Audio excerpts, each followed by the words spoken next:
Ganito rin ba kayo minsan, yung paggising mo pa lang, parang hindi mo na alam kung saan ka magsisimula? Pero may na-realize ako, hindi kailangan laging malaking hakbang ang simula. Hindi kailangan na okay, perpekto agad. Minsan ang pinakamahalagang hakbang ay ang magsimula ka.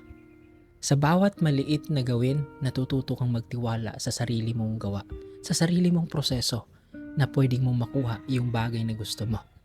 Kaya ngayong araw, huwag mong hayaang hadlangan ng takot yung sarili mo na magsimula.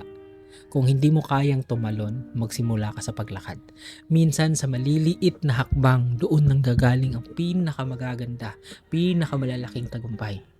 Kaya tandaan, ang pinakamagandang araw ay nagsisimula sa isang simpleng hakbang, sa isang simpleng action, sa isang simpleng galaw. Kaya gumalaw ka na.